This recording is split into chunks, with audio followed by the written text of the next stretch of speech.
Ungduru ningalana sapa sira kabeh ilaman maring wong huwa kang utaiman iku asfala luweh ngisor mingkum tinimbang sira kabeh. Wala tangduru lan aja ningali sapa sira kabeh ilaman maring wong huwa kang utaiman fauqakum iku sak ndhuwure sira kabeh. Fahuwa monggo utawi nadhar ajdaru iku luweh patut Allah tasdaru ing yen to orang kremehake sapa sira kabeh nikmatallahi ing nikmate Allah alaikum ing atase sira kabeh.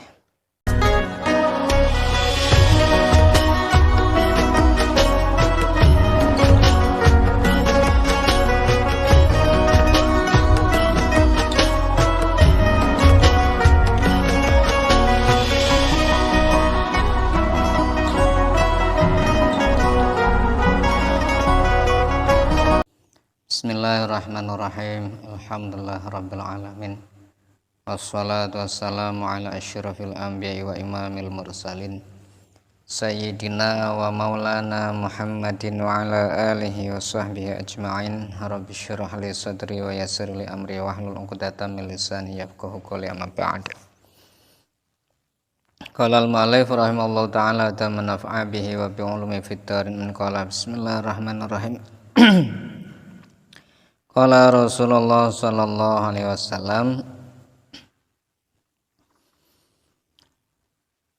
innama qala Rasulullah sallallahu alaihi wasallam intidharul faraji minallahi ibadatun.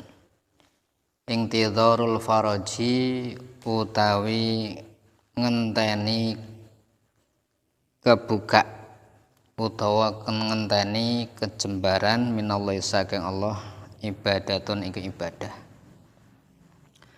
Wa man utasapane wong radhiya iku ridho sapa wong bil qalili kelawan sithik minar rezeki saking rezeki radhiya mongko ridho sapa Allah taala anhu saking wong mau bil qalili kelawan sithik minal amali saking amal.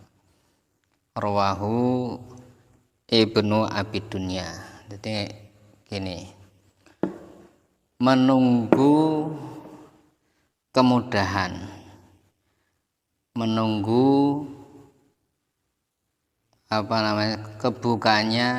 terbukanya suatu masalah itu adalah ibadah.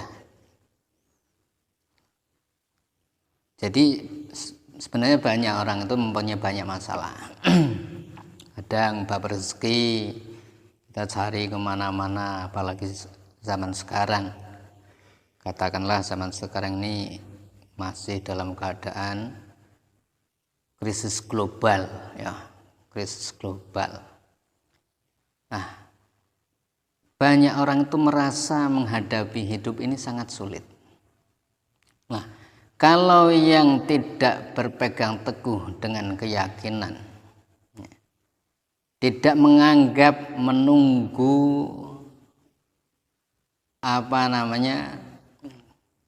kejembaran dari Allah atau kebukanya masalah atau dapat solusi itu tidak dianggap suatu ibadah, maka banyak orang itu merasa putus asa.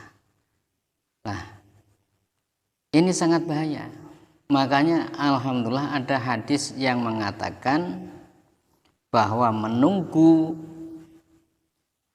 atau intidharul faraj, menunggu terbukanya atau dapat solusi dari masalah itu adalah ibadah. Makanya kita perlu yakin kalau kita masih dalam keadaan kesulitan, kita sabar, kita tunggu. Pasti setelah kita dalam cobaan ini pasti ada hikmah di balik cobaan tersebut. Nah, ini perlu kita yakini, dan ini adalah sabda dari Rasulullah Sallallahu Alaihi Wasallam. Dan yang unik lagi, waman rodiya bil qalil minar rezeki, dan siapa orang yang ridho dengan rezeki yang sedikit, maka Allah pun ridho kepada orang tersebut dengan amal yang sedikit. Nah, ini luar biasa. Betapa murahnya Allah, betapa banyaknya rahmat Allah ketika orang itu ridho dengan rezeki yang sedikit. Ini Allah Ta'ala ridho dengan amal ibadah yang sedikit. Artinya gini, kalau orang kaya lumrah, orang kaya mau sedekah, amal jariyah ini lumrah. Tapi kalau orang fakir, orang yang rezekinya sedikit, ada keniatan ingin memberi tapi belum ada, itu pun nanti bisa jadi pahala. Dan Allah Ta'ala tidak menuntut orang itu harus memberikan amal-amal yang banyak kepada orang itu. Nah, ini istimewanya orang yang tahu, yang yakin dengan apa yang disabdakan oleh Rasulullah Shallallahu Alaihi Wasallam. Ini sangat penting untuk zaman-zaman sekarang. Ini sangat penting sekali. Ya sebenarnya dari zaman dulu sampai sekarang sama aja. Cuman karena rapuhnya iman di zaman sekarang, kadang orang itu dicoba, diberi ujian dengan kekurangan harta. Itu seakan-akan menghadapi hidup itu sangat sulit dan seakan-akan hidup ini bukan kenikmatan. Padahal alhamdulillah kita dijadikan manusia saja itu sudah nikmat yang sangat besar, ya. Kita tidak mendaftar kepada Allah, jadi ya Allah kita minta jadi manusia, enggak. Kita menjadi seorang yang katakanlah lelaki atau perempuan, kita juga enggak daftar. Tapi alhamdulillah kita dijadikan manusia, bukan dijadikan kambing, bukan dijadikan hewan-hewan yang kecil atau yang lain. Sehingga kita alhamdulillah dengan kita dijadikan manusia, alhamdulillah kita bisa bersyahadat menyaksikan tidak ada Tuhan selain Allah. Itu nikmat yang sangat besar. Makanya hadis ini mari kita cermati, sehingga semoga dengan hadis ini kita bisa lebih merasakan ketentraman dan kita bisa merasa bersyukur kepada Allah dengan apapun, sekecil apapun yang kita terima dari Allah. Karena Allah Ta'ala tidak menuntut bagi orang yang diberi sedikit oleh Allah dari harta atau dari rezeki, tidak dituntut untuk memberikan atau mengamalkan yang banyak. Nah, ini luar biasa.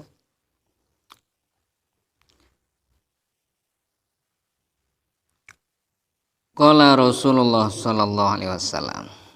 Itu satu hadis. Ini pun sebenarnya sudah luar biasa kalau kita benar-benar kita cermati, ya. Kita tambah satu lagi hadis. Unzuru ila man huwa asfala minkum wala tanzuru ila man huwa fawqakum fahuwa ajdaru alla tasdari nikmatallahi alaikum. Unzuru ningalana sapa sira kabeh ilaman maring wong huwa kang utaiman iku asfala luweh ngisor mingkum tinimbang sira kabeh. Wala tangduru lan aja ningali sapa sira kabeh ilaman maring wong huwa kang utaiman fauqakum iku sak ndhuwure sira kabeh.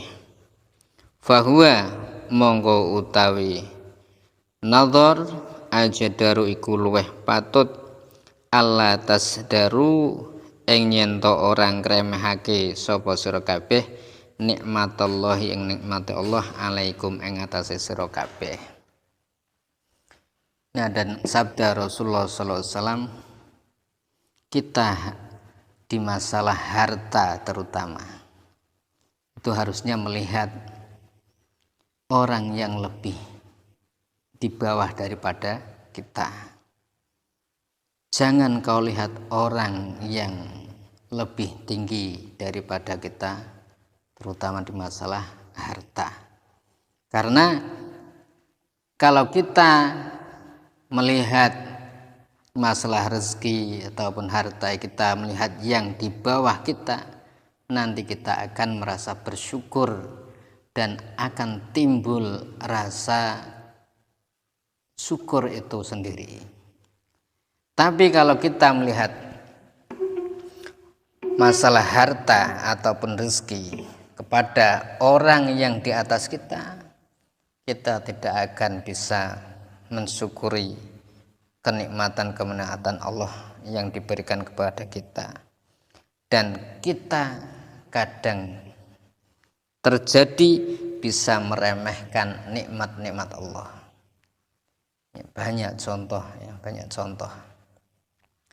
Kadang ada orang yang diberi anak,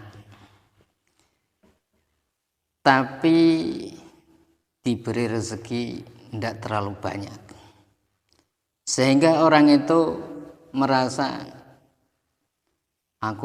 saya mengurusin anak seperti tidak mampu. Padahal di sana banyak orang yang hartanya banyak tapi tidak punya anak. Nah, kalau kita melihatnya itu kita diberi nikmat anak dan ada orang yang tidak diberi anak, mungkin kita akan bersyukur dan sangat bersyukur karena kita tidak bisa membuat anak sebenarnya kalau tidak dikehendaki Allah. Sampai orang yang tidak punya anak ingin punya anak saja itu berobat atau berikhtiar kemanapun dengan harta yang sebanyak apapun demi untuk mendapatkan anak. Kadang ada bayi tabung dan lainnya.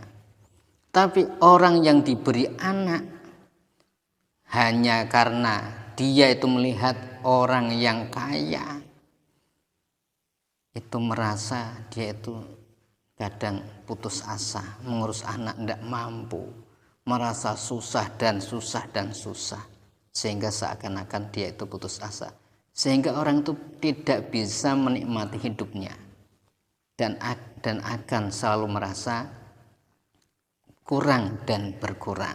Artinya apa? Meremehkan nikmat Allah yang berupa anak, padahal di sana banyak orang yang ingin punya anak walaupun hartanya banyak. Nah, itulah yang mungkin kita bisa ambil. Kita harus melihat apa masalah kenikmatan atau harta. Kita harus melihat yang di bawah kita sehingga menumbuhkan rasa syukur kepada Allah Subhanahu wa taala, sehingga kita menjalani hidup ini bisa dengan rasa yang sangat bahagia. Jadi menghadapi hidup ini tidak merasa terlalu berat.